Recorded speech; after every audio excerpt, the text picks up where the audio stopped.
Welcome welcome welcome. स्वागत है आपका एक और नई वीडियो में। यूट्यूब के कमेंट्स पढ़ रहा हूँ। RPSC इंग्लिश एट ईज बोल रहे हैं, आपका नंबर मिलेगा क्या? मिलेगा नंबर, और आप मेरे को कांटेक्ट कर सकते हो। डिस्क्रिप्शन में आपको ईमेल और कांटेक्ट मिल जाएगा। शुरुआत में ही प्रमोशन हो गया, वाह वाह वाह वाह, बहुत अच्छी बात है। 60 मिनट का कॉल होगा हमारे बीच में, और 1000 रुपये मैं लूँगा एडवांस, पहले पैसे लूँगा।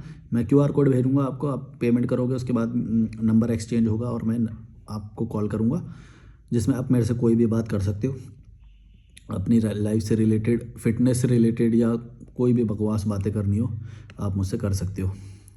डिस्क्रिप्शन में मेरा इंस्टाग्राम और ईमेल मिल जाएगा। शुरुआत में ही प्रमोशन हो गया, वाह वाह वाह वाह वाह वाह, बढ़िया शुरुआत हो गई। मैं भूल जाता हूँ कभी कभी भैया बताना भी। यूज़र, इसने नाम ही नहीं डाला। यूज़र बोल रहे हैं, do you know about antinatalism philosophy, what's your opinion? मेरे को इस शब्द का मतलब नहीं पता भाई। बहुत सारे लोग ये बोलते रहते हैं एंटीनेटलिज्म पे वीडियो बनाओ ये वो, लेकिन मेरे को इसका मोटा मोटा अंदाज़ा पता है कि भाई वही कि पता नहीं, बच्चे पैदा मत करो, शादी मत करो, ऐसा ऐसा कुछ कुछ है। मेरे को नहीं पता इसका मतलब क्या है, लेकिन जो भी है मैं इतना गारंटी दे रहा हूँ कि ये शब्द, एक बार शब्द भूल जाओ, एक बार को शब्द भूल जाओ, और फिर तुम यूट्यूब पे जो मेरे लॉजिकल मलिक के जो वीडियोज़ हैं वो सारे देख लो, कहीं ना कहीं पे उसका मतलब वही निकलेगा। ये मेरी गारंटी है, क्योंकि मैं लाइफ के जो जो एस्पेक्ट होते हैं मैंने वो सारे छेड़ ही रखे हैं इसमें। तो ये शब्द जो होता है, शब्द के फिलॉसफी, ये क्या फिलॉसफी मैं बोल रहा हूँ ना, मैं लॉजिकल मलिक की फिलॉसफी के बारे में बात कर रहा हूँ। तुम किसी और की फिलॉसफी के बारे में क्यों मेरे से वो पूछना चाह रहे हो? मैं किसी और के बारे में क्यों बताऊँ? मैं अपनी फिलॉसफी बताऊँगा। मेरा प्रमोशन मेरी फिलॉसफी से होएगा ना, मैं क्या सोचता हूँ मैं बताऊँगा। कोई और क्या सोचता है मैं उससे क्या लेना देना मुझे? मेरे को जिस मुद्दे पे तुम बोलते हो, मैंने सारे मुद्दों पे अपनी राय रखी है ना, सब बताया है मैंने तुम्हें, और जहाँ पे नहीं है मेरी वो नहीं है।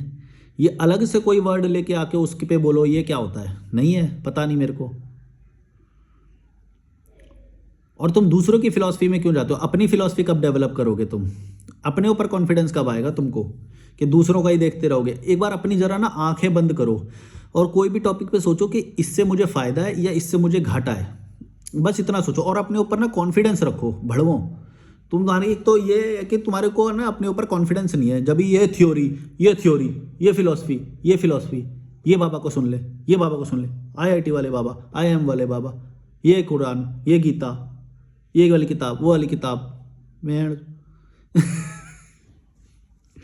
अपने ऊपर कॉन्फिडेंस ही नहीं है। मैं इसने क्या बोल दिया, इसका क्या कहना है, इस बारे में इसका क्या कहना है, इससे जान लेते हैं, इससे सुन लेते हैं, इससे बात कर लेते हैं। मेरे से बात कर सकते हो वैसे, कॉन्टैक्ट डिस्क्रिप्शन में, ये कर लेते हैं, वो कर ले। ए भाई, एक बार जरा अपनी आंखें बंद करो, तुमको तुम्हारे सारे सवालों के जवाब मिल जाएंगे। तुम्हें क्या करना है, अपने साथ टाइम नहीं बिताते हो, हैं? नदी पे जाके बैठते नहीं हो, तो दूसरों का ही ढूंढते रहोगे कि ये क्या बोलता है, ये क्या बोलता है, इसके बारे में इसकी क्या राय है, ये क्या बोलता है? हैं? भड़वो, अकल नहीं है। खुद के भेजे में गोबर भर के रखा है क्या? हैं?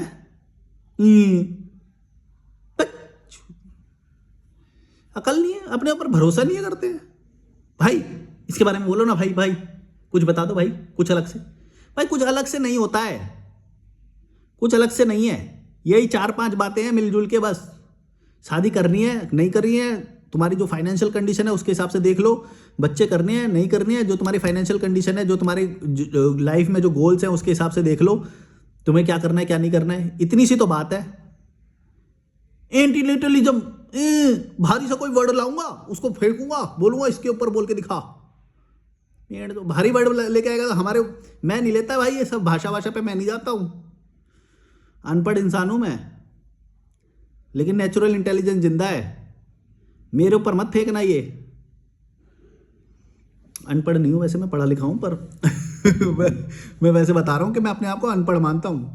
जब भी तुम्हारे को कोई भारी वर्ड आए, कोई भी भारी कॉन्सेप्ट तुमको समझ में ना आए, या कोई तुमको अलग से कोई और भाषा में बात करे, अपनी एक बार ना आंखें बंद करना, और बस ये सोचना कि जो तुम्हारी लिमिटेड लाइफ है, जो थोड़े से लिमिटेड ईयर्स है, उसमें कहीं ना कहीं वहीं से रिलेट करेगी ना बात। शब्द चाहे कोई भी हो, कोई भी भाषा का हो, वहीं से होएगी ना कि भाई तुम्हें खाना खाना है और तुम्हें जिंदा रहना है, उसके लिए वो करना है।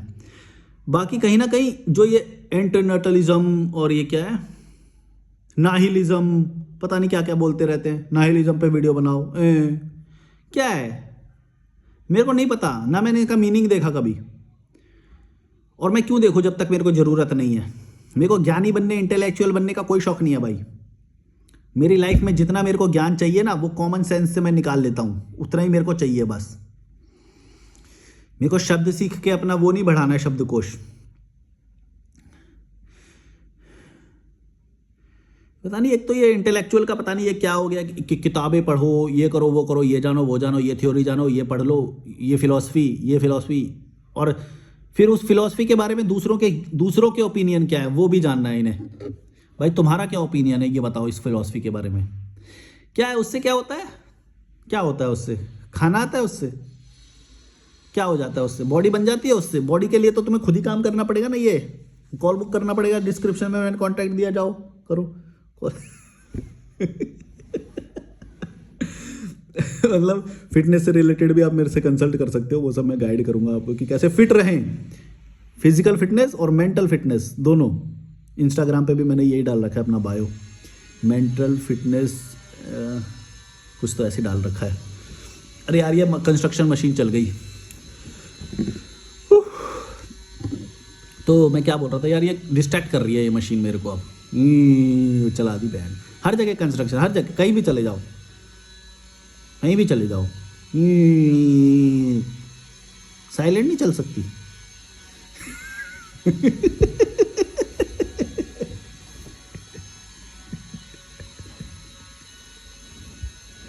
देख कितनी तेज आवाज कर रही है, डिस्ट्रैक्ट कर रही है मुझे।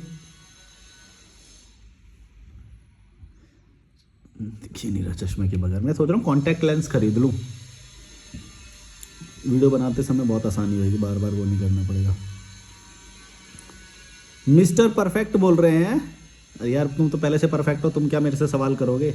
मैं तो अपने आप को इम्परफेक्ट इंसान बोलता हूँ। भाई मेरी शादी हो गई है लेकिन मैं हैप्पी नहीं रहता हूँ, तो मुझे क्या करना चाहिए? तो भाई तुमने शादी क्या क्यों सोच के करी थी फिर? और हैप्पी रहना शादी से इन दो का आपस में कोई रिलेशन नहीं होता, इसका बुद्धिमानी से रिलेटेड होता है। अगर तुम बुद्धिमान हो तो शादी करके भी खुश रहोगे, अगर तुम बुद्धिमान नहीं हो तो शादी करके भी खुश नहीं रहोगे। अगर तुम बुद्धिमान नहीं हो तो शादी करके भी खुश नहीं रहोगे, और अगर तुम बुद्धिमान नहीं हो तो शादी करके भी खुश नहीं रहोगे। इसका बुद्धि से रिलेशन है। इंसान को अपने आप को काम डाउन रखना है, सारी परिस्थितियों को अपने कंट्रोल में रखना है, खर्चे अपने कंट्रोल में रखने हैं। जो आसपास के लोग हैं उनको उनकी गुद्दी पकड़ के रखनी है एकदम, के चूं भी ना कर पाए, मेरे से बकवास ना कर पाए, मेरा मेंटल पीस ना हिला पाए। इसके लिए तुम्हें दिमाग चाहिए, इससे तुम्हारे मैरिटल स्टेटस का कोई लेना देना नहीं है।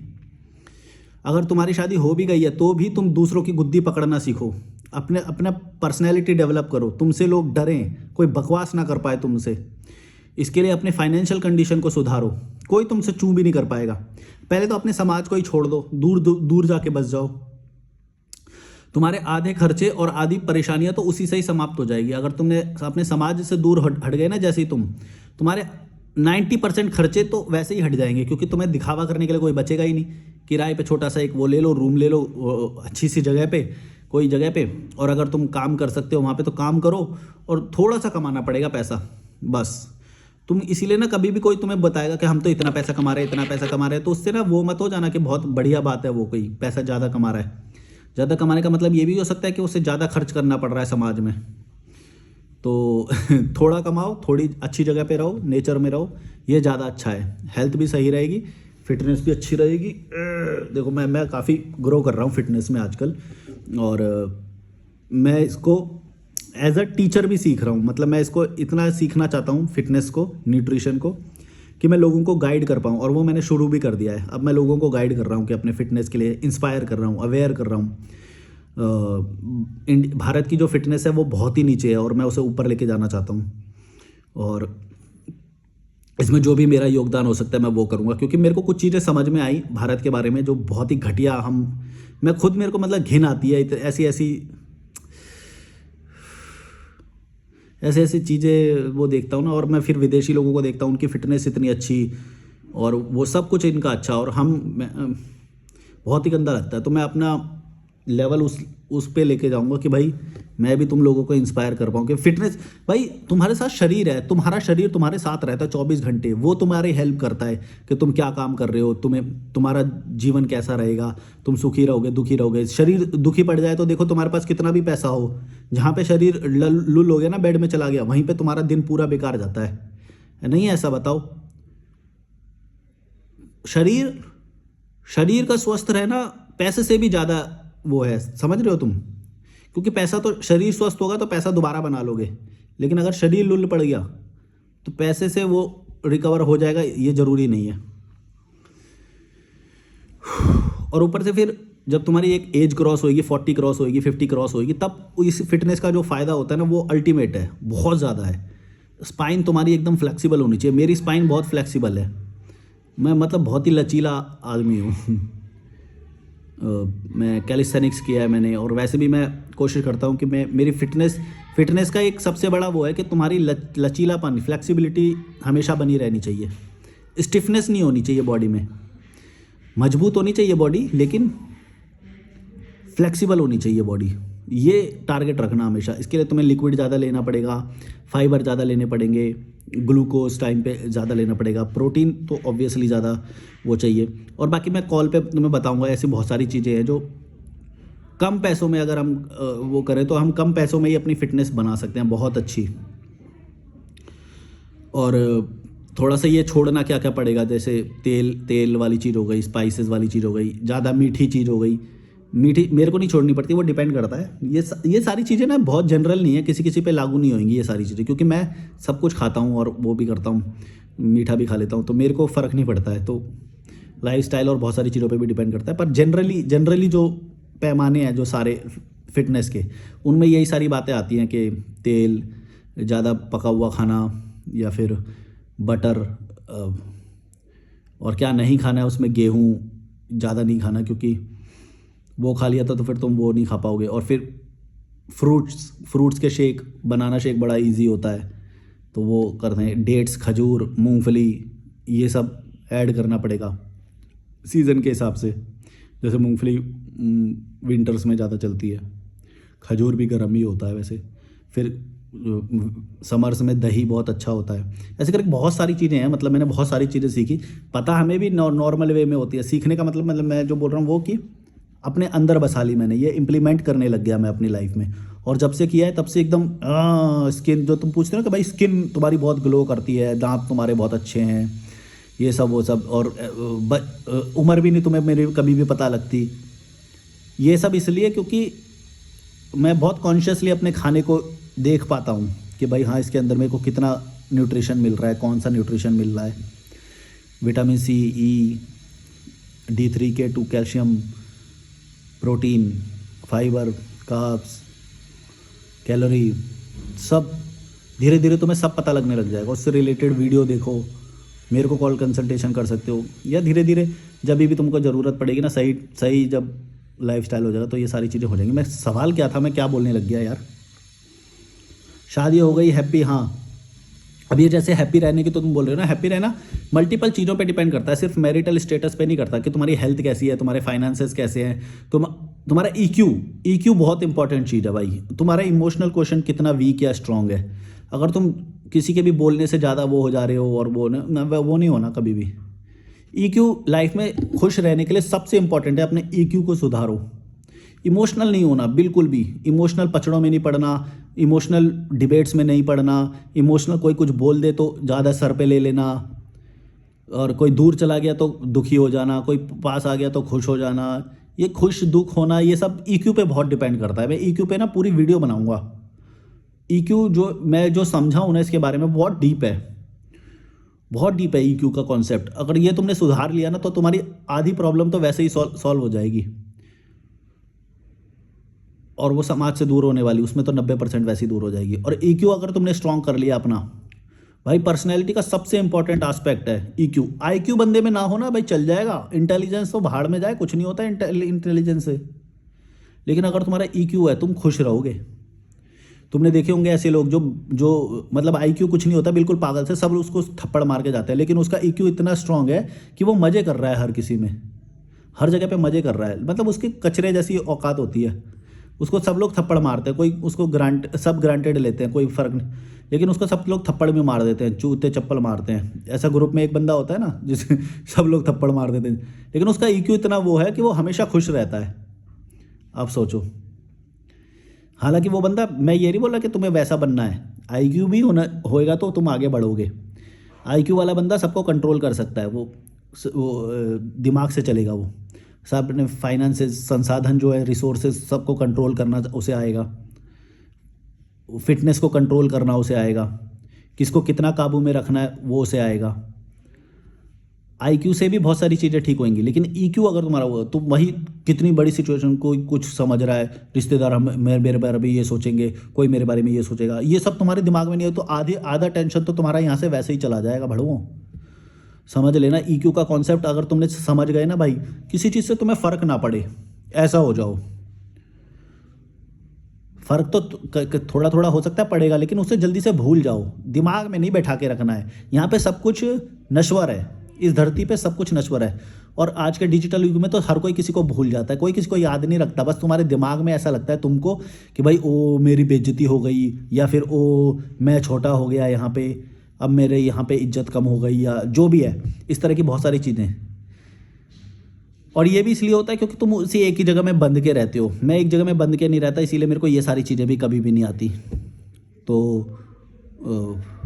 ईक्यू इस महीने में भी मेरा स्ट्रांग रहेगा हमेशा, क्योंकि मेरा कोई समाज है ही नहीं है जहाँ पे मेरी इज्जत बनाऊँ या बिगाड़ूँ, या वो बिगड़ गई मेरी, ओ चलता फिरता मैं तो बहता पानी हूँ, यहाँ पे मेरी इज्जत बिगड़ गई तो कोई बात नहीं, मैं तो वहाँ पे रहने ही नहीं वाला। समझ रहे हो मैं क्या बोल रहा हूँ?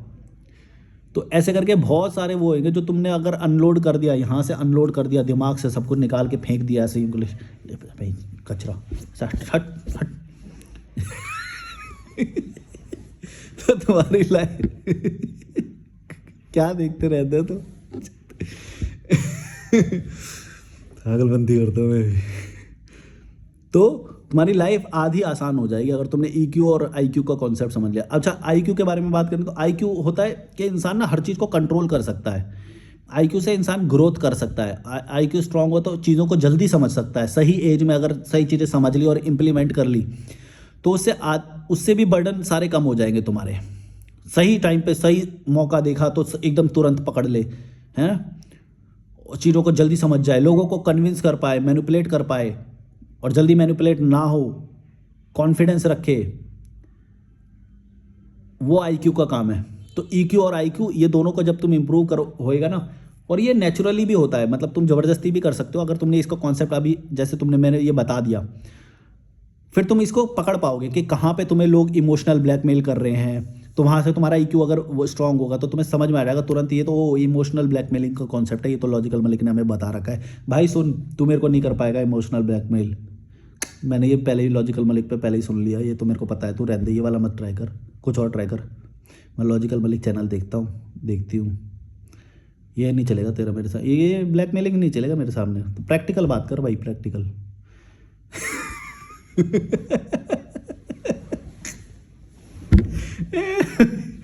कैरेक्टर में ज़्यादा घुस जाता हूँ कभी कभी। तो तुम्हें लोग ना इमोशनल ब्लैकमेल करेंगे, तुम्हें मीठी पुड़िया देंगे। मीठी पुड़िया समझते हो? मीठी छुरी बना के काटते हैं तुम्हें कभी कभी।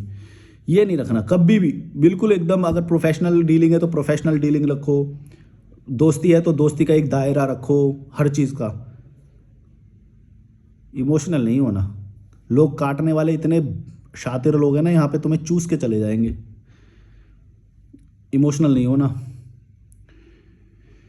एकदम खड़ा सच बोलो, खड़ा दे दो एकदम।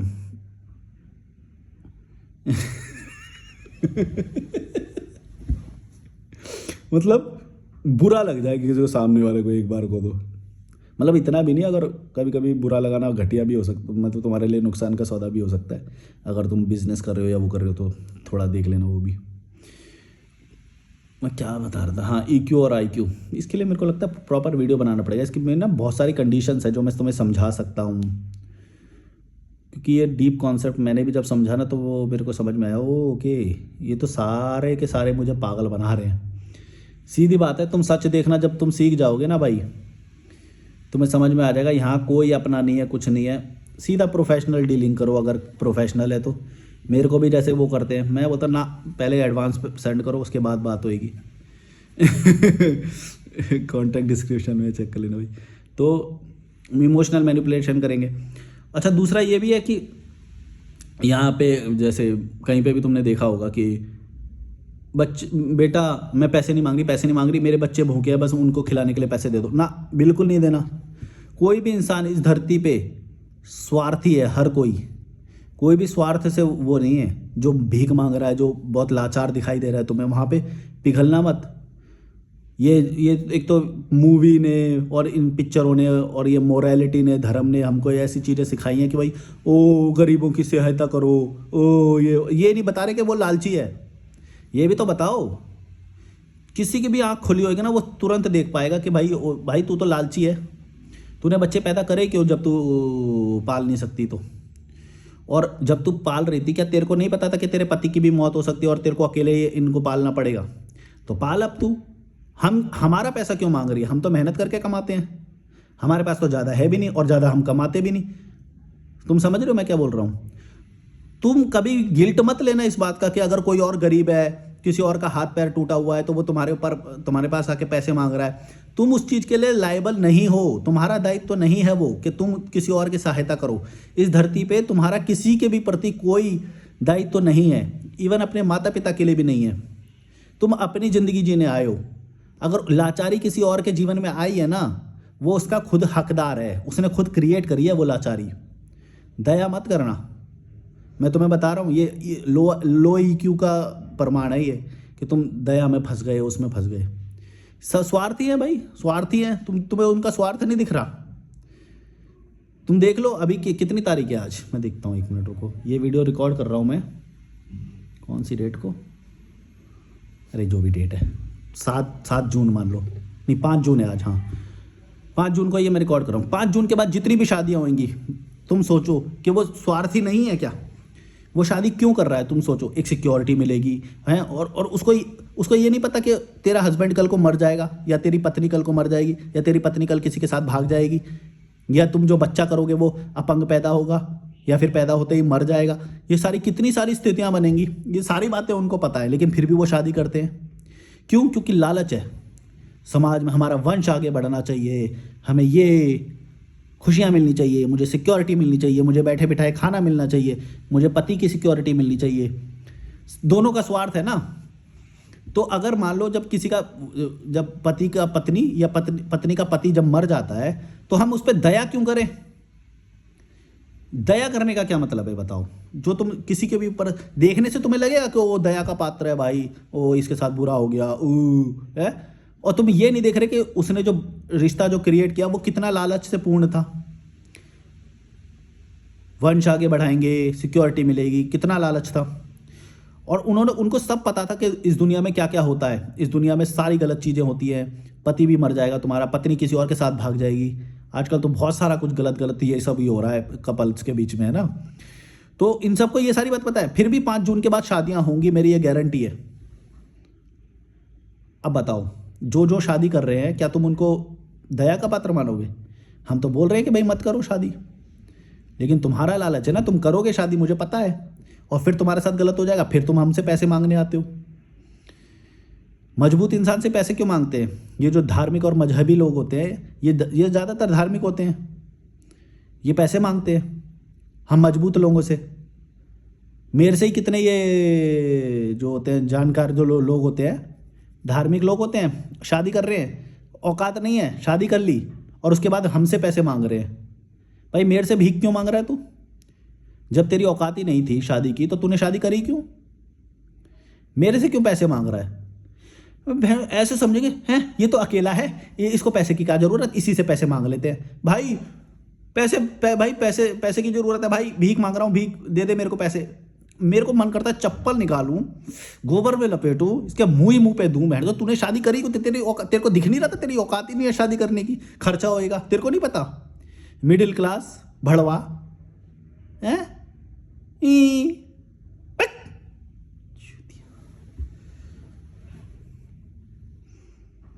दिखाई नहीं देगा, मैं दिखाई नहीं देगा। लालच है बहन चो करने का रात में। क्या बोलूं?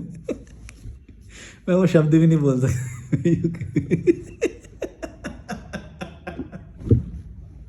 मतलब तुम्हें लालच है ना मैं जो वो सब करने का है, रात में तुम्हें वो मिलेगा है बच्चा मिलेगा, वंश आगे बढ़ेगा, बिरादरी समाज हमारा आगे बढ़ेगा। पच्चू भीख मांगने आ जाओगे फिर, हाँ ये तो अकेला है, इसको तो पैसे की क्या जरूरत है। सेम वो प्रॉपर्टी में भी हो जाएगा। मेरे खुद के घर में ऐसे हुआ है, इसकी तो शादी नहीं हुई, इसको क्या प्रॉपर्टी की जरूरत है, सारी प्रॉपर्टी इसको दे देते हैं, इसने तो हमारा वंश आगे बढ़ाया है ना, इसने तो हमारे समाज में इज्जत बनाई ना, सारी प्रॉपर्टी इसको दे देते हैं। मैं यहाँ पे घूम रहा हूँ सड़कों पे, इसीलिए तो मेरे को समाज से चिढ़ है। समाज कितना दोगला है, स्वार्थी है।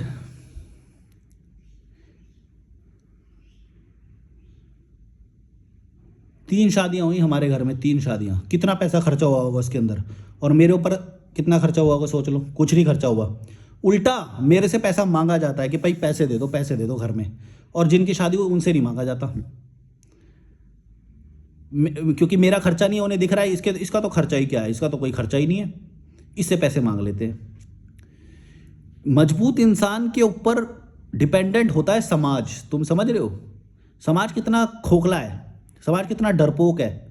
और जब हम जैसे मजबूत होंगे, पहले तो उन्हें गाली देगा कि तू पागल है, तूने तो गलत रास्ता चुना है।